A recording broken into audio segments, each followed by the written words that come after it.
Outlander Season 8 Episode 3 trailer is finally here, and honestly, it's one of the most intense previews we've seen so far. The tone feels darker, the stakes feel higher, and there's this constant sense that something big is about to go terribly wrong. Right from the beginning, the trailer doesn't waste any time. It throws us straight back into the emotional aftermath of Episode 2, where nothing really feels stable anymore. Jaime is clearly not at ease. You can see it in the way he carries himself, in the silence between his words, and in the way he looks at the people around him. Ever since he learned about the date of his death, something has shifted inside him, and the trailer leans heavily into that tension. It's almost like every decision he makes now carries the weight of that knowledge, and that alone makes every scene feel 10 times more serious. And then, of course, there's the growing unease surrounding the Cunninghams. The trailer subtly builds on that suspicion we already talked about. On the surface, they still appear helpful, still maintaining that calm and polite demeanor, but there are quick glimpses, small moments, that suggest something deeper is going on. Something that doesn't quite add up. It's the kind of tension that doesn't scream at you but slowly creeps in, making you question every interaction. Especially when it comes to Captain Cunningham, there's this feeling that he's always one step ahead, like he knows more than he's letting on. And if you've been paying close attention, you'll notice how the trailer positions him in a way that almost mirrors a hidden antagonist rather than an ally. What makes this even more interesting is how the trailer hints at a possible confrontation, but never fully shows it. There are fragments of conflict, raised voices, and intense expressions, but nothing is clearly revealed. And that's exactly what makes it so effective. It keeps you guessing. It makes you wonder whether Jaime is walking straight into a trap or if he's already aware of what's coming and is just waiting for the right moment to act. This uncertainty is what drives the entire trailer forward, and it's what makes Episode 3 feel like it could be a turning point for the entire season. At the same time, we also get a deeper emotional layer through Claire. The trailer shows her in moments of quiet reflection, but there's also strength in her presence. She's not just reacting to what's happening around her, she's thinking, analyzing, trying to understand how everything connects. And if there's one thing we know about Claire, it's that she doesn't ignore her instincts. So if she senses danger, there's a very real chance that she might be the one to uncover the truth before it's too late.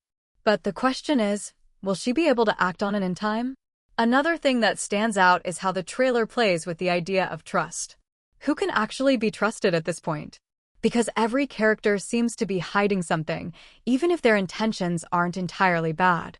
And that's where the real suspense comes in. It's not just about what's going to happen, it's about who's going to turn against whom when things finally start to fall apart. And based on what we've seen, it feels like Episode 3 is going to push these relationships to their limits. Overall, this first look sets up a story that feels both personal and dangerous at the same time. It's not just about survival anymore, it's about choices, consequences, and the fear of what's coming next.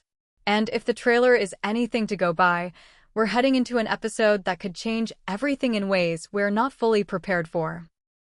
As the trailer moves deeper, the emotional weight doesn't just stay the same, it intensifies in a way that feels almost suffocating. You start to notice how every character seems to be dealing with something they can't outrun anymore. There's no sense of control left, no feeling that things can be fixed with one bold move. Instead, everything feels like it's slowly unraveling, piece by piece. And what makes it even more powerful is how the trailer doesn't rush to show you everything. It gives you fragments, small, quiet glimpses that force you to connect the dots yourself. And when you do, the picture that forms is not a hopeful one.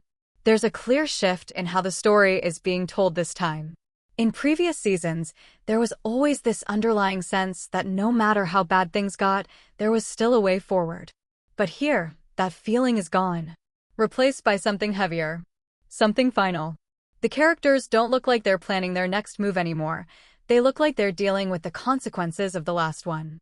And that change alone makes the entire trailer feel different. It's not building toward action, it's building toward impact. One of the most striking things is how isolation is portrayed. Even when characters are surrounded by others, they feel completely alone. You see it in their expressions, in the way they avoid eye contact, in the silence that follows even the simplest interactions. It's like everyone is trapped in their own thoughts, carrying burdens they can't share.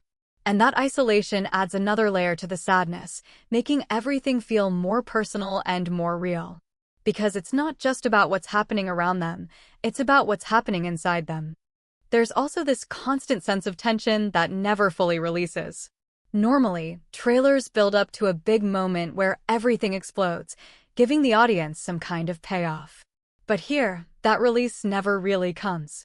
The tension just keeps building, stacking on top of itself, making you more and more uneasy. And that's intentional. It creates this feeling that something big is coming, something devastating, but it's being held back, just out of reach. And that anticipation makes everything feel even more intense. As the scenes continue, you begin to pick up on subtle hints that things are about to change in a major way. Not through obvious clues, but through small details, the way a character hesitates before making a decision, the way another one looks like they're about to say something but stops. These moments might seem minor at first, but they carry a lot of weight. They suggest that the choices being made in this season won't just affect the present, they'll shape everything that comes after. And not in a good way. The trailer also plays with the idea of regret in a very quiet but powerful way. You can almost feel it in the air. Characters looking back at things they can't undo, moments they wish they could change. But instead of expressing it openly, it's all kept beneath the surface. And that's what makes it hit harder. Because it feels real. It feels like the kind of regret that doesn't go away, no matter how much time passes. And then there's the pacing. It slows down even more as the trailer progresses, almost like it's forcing you to sit with every moment. Every look, every pause, every shift in tone, it all lingers longer than expected. And that creates this heavy atmosphere where nothing feels rushed, but everything feels important. It's like the trailer is telling you to pay attention because every detail matters. Every moment is leading to something bigger. By this point, it becomes clear that Landman Season 3 isn't just continuing the story, it's transforming it. The stakes feel higher, but not in the usual way. It's not about bigger conflicts or louder moments. It's about deeper consequences. Emotional consequences. The kind that stay with you long after everything is over. And that's what makes this trailer so different. It's not trying to excite you, it's preparing you. Preparing you for a story that's going to be heavier, darker, and far more heartbreaking than anything we've seen before. And just when you think you understand where it's going, the trailer subtly reminds you that you probably don't. Because whatever is coming next, it's being kept hidden for a reason.